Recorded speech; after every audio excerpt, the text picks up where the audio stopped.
Bismillahirrahmanirrahim. Assalamualaikum warahmatullahi wabarakatuh. Waalaikumsalam warahmatullahi wabarakatuh. Balik lagi di channel Samawi Adventure.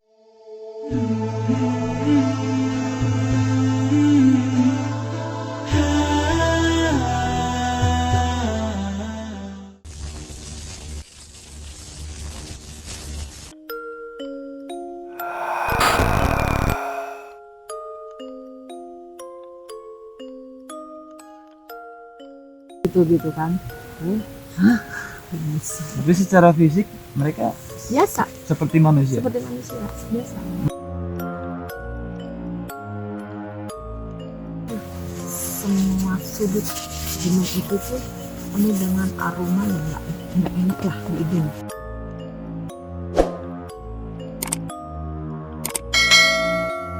Oke, masih sama gua Awe dan sahabat gua Nggak jauh, masih dengan EP. cuman punya satu sahabat ya. Iya, nambah lagi kita bang. Nah, insya Allah. Ya, malam ini nih, malam nih bang ya. Ini malam nih. Masih lanjutan di Papandayan ini, kebetulan kita lagi di Pondok Salada. Edisi Papandayan ya. Di si Papandayan. Mau nyeritain gunung lain kayaknya. Ya, jadi malam ini kita kedatangan tamu. Kakak kelas gua waktu sekolah gitu kan. Ci Indah nih. Kenapa Ci Indah? Ya biasa manggil Ci aja, jadinya panggilannya Ci Indah gitu. Jadi Ci Indah ini nih bang punya cerita. Wah pokoknya nanti seru deh ini. Gue udah belasan tahun nggak ketemu beliau. Baru hari Belasan ini. tahun, Bang. Belasan tahun. Iya, Jadi baru hari ini. Ya, Hampir kayak 20 hampir 20 tahun. tahun. Iya.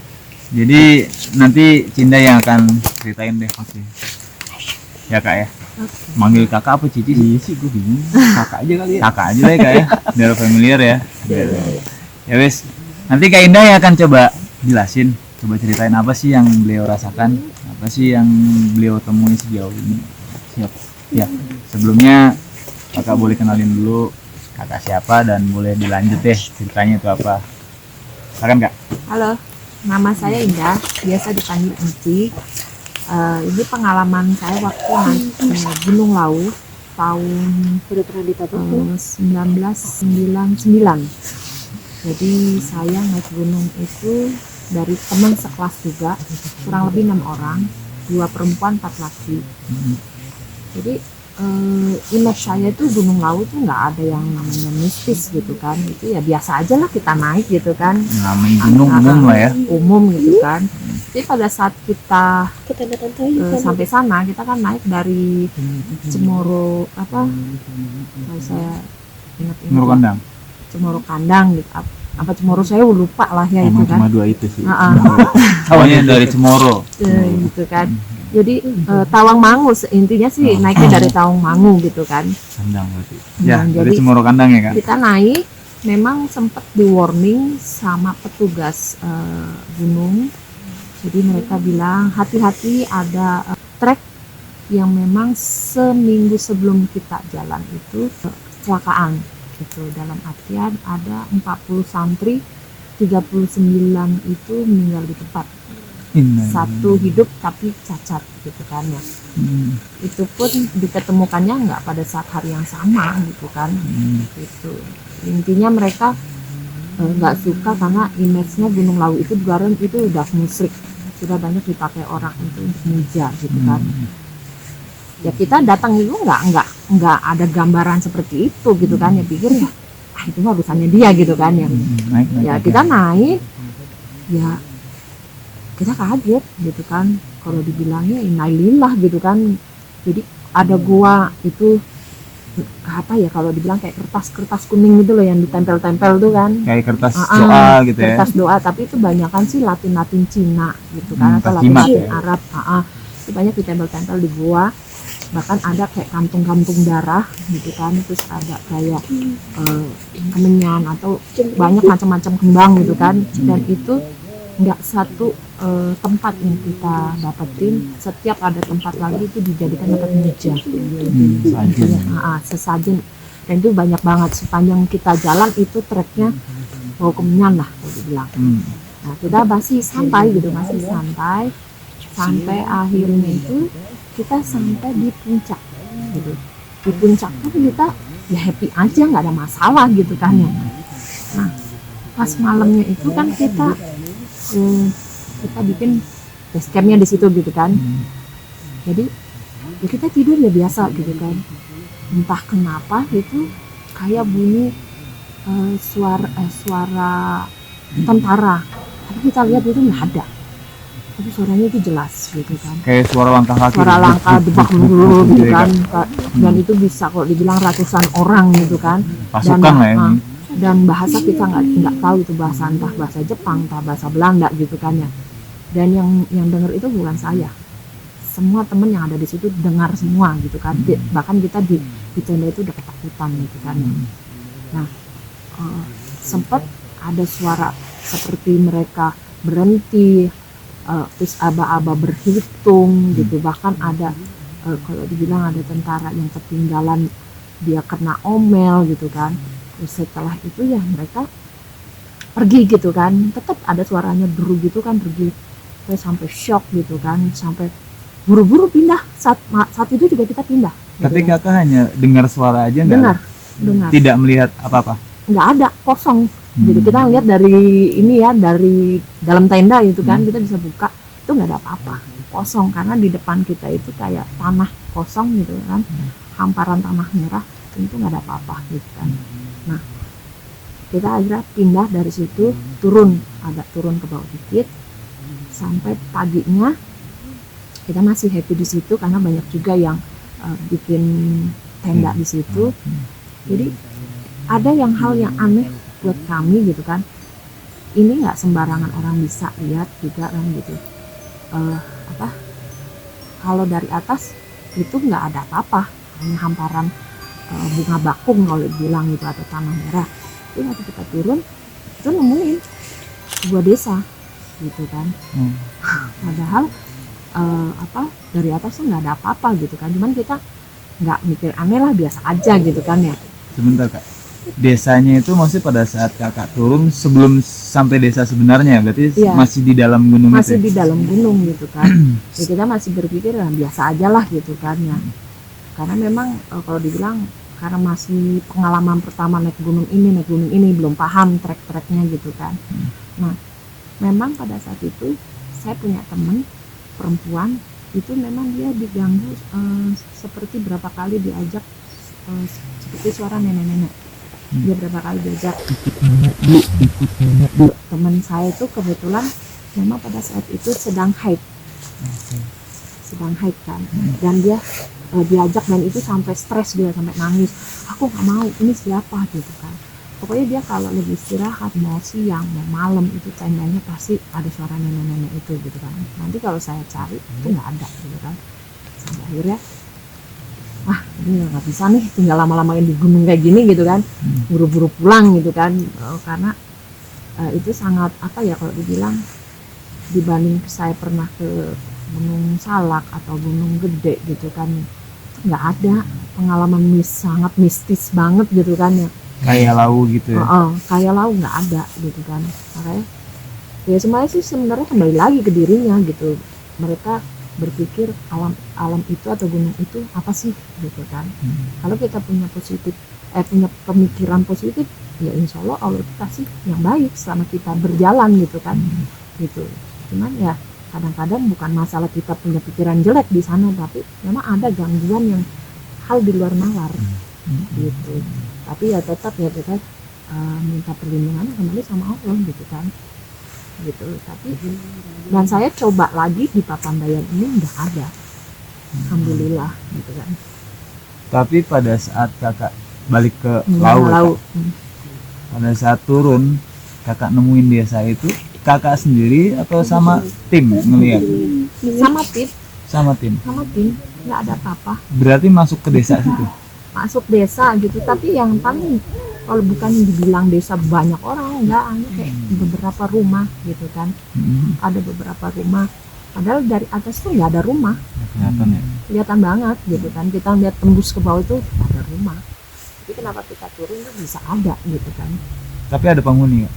Ada kita ngobrol gitu. kita ngobrol gitu kan. Nah seperti apa kalau dibilang kayak penjual warung gitu, tapi dari atas tuh nggak ada bangunan, nggak ada bangunan. Bahasanya bahasa Bahasa biasa, bahasa Jawa gitu kan. bahasa Indonesia biasa. Bahasa Indonesia biasa. Gitu. Ternyata setelah kita tahu itu, kalau dibilang katanya desa apa siluman apa ya, karena sembarangan orang bisa tahu itu gitu kan. Dan pemandangan mata kita itu sangat terganggu gitu kan, kayak itu saya bilang kayak ada sesajen gitu kan, melihat kantung-kantung darah gitu kan yang sudah dinamai gitu kan. Dia bilang "Oh, yang kembang 7 rupa berserakan di mana-mana itu luar biasa gitu kan." Ya, Tahun 99 tuh masih kuat banget sih Kemudian mujanya masih. ya makanya aduh, itu pengalaman yang paling ini aja deh, nggak nyaman sampai sekarang pun kalau misal orang bilang laut, saya udah identiknya gunung mistis sudah Sampai segitunya. gitu. Kak, Ya, lewat desa itu sempet interaksi kan, sempet ngobrol biasa aja. Ada perbedaan dimensi waktu nggak sih Kak? Maksudnya gini, pada saat kakak mampir mungkin sebentar di situ ngobrol, terus setelahnya kakak lanjut seperti jalur biasa. biasa Tapi ada perbedaan waktu nggak? Entah kakak berasa di situ cuman 10 menit atau 15 menit, tapi ternyata sudah beberapa jam gitu. Ada perbedaan waktu kayak gitu? nggak terlalu ini ya, kita nggak Nggak terlalu nggak paham, yang memperhatikan. penting kita turun gitu kan ya. Jadi yang namanya dulu masih jiwa anak muda gitu kan, nggak pernah kita pakai timing. Masih sekolah ya dulu kayak. Masih sekolah SMA kelas 2, yang penting kita turun gitu. Tapi memang ada sisi yang membuat teman saya nggak nyaman, itu adalah dia sering atau kadang suka mendengar suara panggilan kalau lagi jalan tuh, suara nenek itu yang lagi nenek tadi itu ya. gitu. Memang waktu itu kita sempat warning apa gimana nih, karena waktu pas berangkat dia baru head pas berangkat tuh, dia gimana nih, lanjut apa enggak, bismillah lah gitu kan. Tapi memang ternyata gangguan itu bisa juga gitu kan, karena dia lagi head. Dan jujur aja saya nggak tahu dia gimana cara buang pembalut. Itu juga kita nggak tahu ya, karena masih internnya dia gitu kan. Entah apa dia buang pembalut sembarang atau dia pipis karena di sana juga nggak ada toilet umum gitu kan. Itu juga bisa jadi faktor gitu kan. Iya. Gitu. Nah, kalau bicara si nenek, ada kelanjutan nggak sih Kak, cerita dari si nenek itu? Ada. Gimana Kak? Maksudnya berlanjut itu sampai ke kakak pulang ke rumah atau bagaimana? Saya setelah pulang itu kan saya orangnya cuek. Saya pikir itu mah imajinasi temen aja yang diganggu gitu kan. Kalau saya kan orangnya masa bodoh, nggak pernah berpikir panjang. Tapi saya ngalamin banyak hal yang membuat saya itu jadi kayak orang aneh. Banyak dicap seperti anak indigo atau anak orang yang Setelah pulang dari Gunung Lawu. Tapi berfungsinya itu bukan setelah Gunung Lawu ya, sekitar 2 tahun 3 tahun kemudian gitu kan. Jadi kayak anak indigo. Bahkan yang membuat nggak nyaman saya itu, saya kalau duduk sama orang saya bisa flashback masa lalu dia, bisa ngeliat masa depannya dia gitu kan, Tanpa diminta. Secara langsung, misalkan kakak ketemu saya, tahu-tahu kakak tuh langsung dapat berat. Oh nih masa lalunya si Awe itu begini, masa depannya si Awe itu begitu. bisa Nakutin ya Kak? sangat gitu. Bahkan banyak orang gini, bodong terawang gitu kan, dalam artiannya gitu. Cuman nggak sampai. Jadi indigo dadakan lah ya. Nah, coba saya nggak tahu itu indigo dadakan ya, cuman dari situ semenjak itu membuat saya seperti orang aneh, tersiksa, terkungkung gitu, dalam artian dengan orang bilang saya punya kelebihan, walaupun saya nggak belajar ya, saya nggak pernah berguru, maaf kata saya nggak punya guru spiritual gitu kan ya. Bahkan punya teman deket pun yang dia punya kelebihan saya nggak tahu gitu kan, dalam arti nggak pernah belajar sama sekali, kok tiba-tiba ada seperti ini gitu kan. Nah, saya tahunya kelanjutan ini tuh waktu saya di Rukia 2 tahun yang lalu, 2018. 2018. Dulu saya di Rukia waktu itu memang badan saya kok nggak nyaman nih, kayaknya ada yang ganggu nih gitu kan. Jadi saya diruqyah, ternyata orang yang mengganggu saya selama ini, yang memberikan saya kelebihan selama ini adalah nenek yang dari Gunung Lawu. Ini Bang.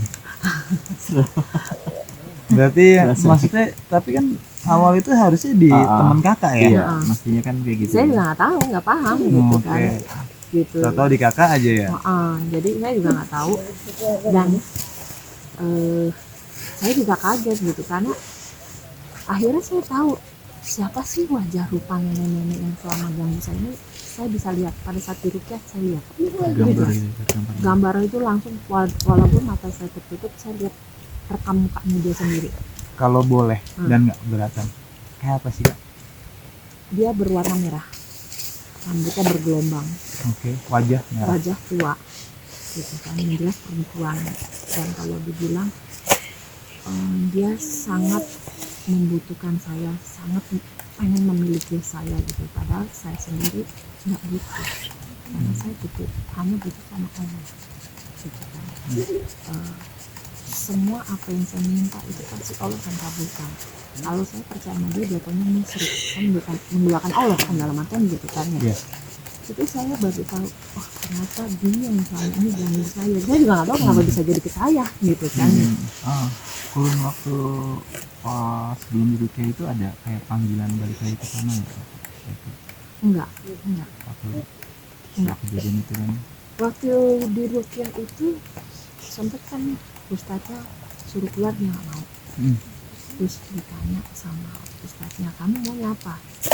Ya saya mau anak ini dalam artian tuh kayak gendong gue ya, anterin gue balik ke laut. Ustadz nolak, nggak mau. Dalam artian lu yang datang, kenapa gue yang harus nganterin tuh? Udah tahu resikonya, pulang sendiri gitu. Dalam arti ini tubuh bukan punya lu gitu kan, gaulnya gitu kan ya. Ini tubuh ada yang punya gitu kan ya, ya dia pribadi gitu kan. Ayo keluar gitu kan.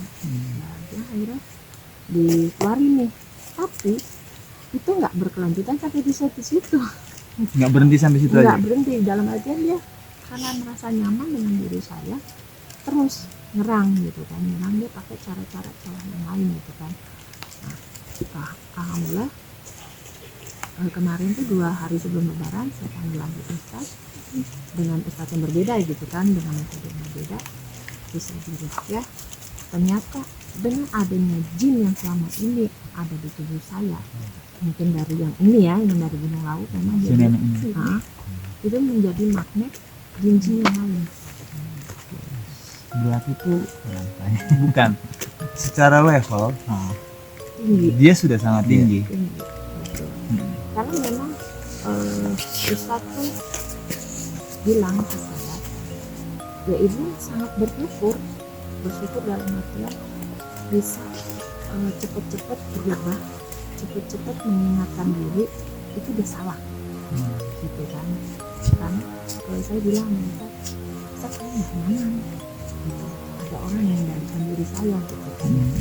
Dan makanya setelah diruqyah gitu, proses itu selesai sampai sekarang, ya saya kembali lagi ke dunia saya yang dulu, yang sebelum saya ke laut, normal. Sampai saya ke Papandayan ini pun saya aman, mata saya nggak seperti yang dulu gitu. Belasan tahun sebelumnya kakak tersiksa dong berarti. sangat tersiksa, bahkan saya seperti dibilang orang itu orang aneh karena dengan kelebihannya gitu. Jadi kalau orang yang butuh kan seneng, tapi kalau saya tersiksa gitu. Karena tidak ada niatan sama sekali untuk punya itu ya. Nggak ada gitu kan.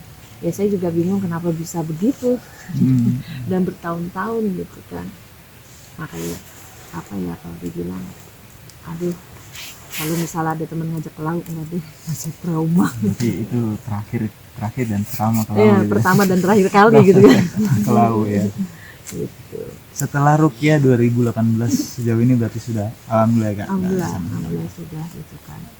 Karena memang itu proses panjang juga ya untuk ngeluarin dia gitu. ya utak yang kedua itu gitu ya. Setelah dari yang pertama terakhir kemarin dikeluarkan lagi, itu jadi dia nggak cuma diri dia bawa itu dari laut, nggak cuma diri dia, Banyak pengikutnya. banyak teman-temannya gitu. Kak, sorry. 2019 1999 sampai 2018 kan lumayan lama, Kak. Panjang. Apakah dari mulai taruhlah berasanya 1999, 2 tahun setelahnya berarti 2001 ya. Ke 2018 kan sekitar 17 tahun nih. Panjang nih pasti. Dalam jangka waktu 17 tahun itu apakah Kakak pernah datang ke ustadz lagi atau ke guru-guru ngaji untuk periksa bahwa Kakak ini seperti apa? Itu saya udah berkali-kali. Oh, oke. Berkali-kali. Bahkan saya jujur gini, misalnya Mas Awe punya barang nih, simpen di dalam lemari. Saya kan tamu, saya nggak tahu ada barang Mas Awe di dalam lemari di kamar gitu. Saya tahu, saya bilang kamu nyimpan apa di situ? Saya punya kemampuan dari mana seperti itu? Kalau bukan ada bantuan dari yang lain kan gitu. Dan tahu-tahu ngomong aja gitu. Tahu Ya? ngomong lagi. Nggak diniatin ngomong apa-apa, tahu ngomong. Enggak. Asik gitu. Iya benar loh, pasti. Yang jelas yang Orang punya- paling nggak asik di dunia ya dia lah. Yang jelas yang punya kan pasti marah. Iya. Oh kenapa tahu rahasia gue gitu kan. Sampai saya itu seperti diaduk. Jadi teman saya ini panggil gurunya, guru sekolahnya, bilang dia pembohong kan, dia nggak benar kan gitu, dia nggak punya kemampuan itu. Nah itu ternyata katanya dia punya kemampuan, dia bisa. Katanya saya shock. Ini belajar dari mana gitu? Padahal saya nggak belajar gitu kan. Sampai saya bilang nih, kalau kamu mau ilmu saya ambil, karena saya emang nggak butuh. Gitu kan. Sempat bilang gitu ya. Iya saya bilang ambil, saya emang nggak butuh, saya tersiksa, saya bilang itu saya nggak suka. Gitu. Ambil aja, saya lagi di sana. Atau misalnya ada orang nih, dia punya benda mistis, itu pernah ketahuan gini.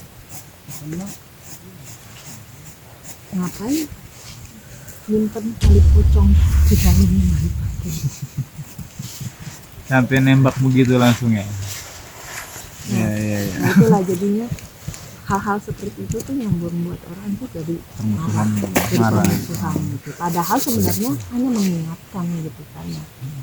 Jadi lama-lama nggak nyaman nih, gitu. Jadi kayak nggak kenal diri sendiri gitu kan, nggak bisa ngontrol nih gitu kan. Ya, alhamdulillah ketemu orang yang baik, mungkin Allah memang menitipkan dia untuk menyadarkan saya gitu kan. Jodohnya lah ya. Ya, itu bisa keluar dengan sendirinya gitu kan. Ini proses panjang lah untuk keluarinnya karena apa? Tipu muslihat jin itu kan luar biasa. Iya sangat jago Tipu, itu. jago nipu. Dia bilang tidak padahal ada. Pembohong terbaik. Tapi memang waktu dari 90 apa 101 kebenaran 90 kebohongan gitu. Wah, itu udah pasti. Jin. Nah, memang waktu saya ke Gunung Lawu itu sempat takut waktu tahu truk yang saya bilang tadi di awal santri yang meninggal 39 itu sempat takut gitu kan. Dan memang aromanya itu masih menyengat, aroma bangkai ya itu masih menyengat gitu kan, bau darah itu tuh masih menyengat karena memang treknya itu sangatlah tajam juga ya. Jadi ketika belok itu dihalangi dengan pohon, jadi orang itu kalau mau belok nunduk dulu, nunduk di antara pohon ada kan tuh kalau tahu itu jatuh di situ semua itu. Yang selamat cuma satu, sempat aduh ya lewat ini gitu kan, di bawah itu bekas kemarin orang mati gitu kan. Sempat takut nih kan. Nah itu paling cerita saya lah. Ya cerita indah ini. Lagi-lagi lawu gitu ya. Lagi-lagi lawu. Bang Epe juga pernah 2 kali Bang. 1 kali 2. Kalau mau diceritain Banyak. Banyak. cuman sih. Ya saya juga kalau mau diceritain ada, tapi ntar dulu lah lawunya. Ya teman-teman, jadi apapun yang diceritakan oleh Kak Indah itu sangat tidak menyenangkan ya. Siapapun kalau memang dia baik, maksud dalam artian baik ya, tidak punya etikat untuk memiliki ilmu yang kayak gitu, kayaknya sangat terganggu ya. Bahkan cenderung sangat dimusuhi orang nantinya. Karena apa? Pada saat ketemu nggak ngomong nggak apa udah dibacain segala macam. Jadi siapa orang yang nyaman? Nggak ada yang nyaman. Tapi alhamdulillah setelah 17 sampai 18 tahun kakak proses sadar, bukannya tidak ke Pak Ustadz, sudah berulang-ulang kali dari awal 2001 sampai ke 2018, cuman mungkin jodohnya Bapak Ustadz itu yang mungkin Allah kasih juga ke Kak Indah untuk bisa jadi perantara, untuk bisa mengembalikan Kak Indah seperti dulu lagi.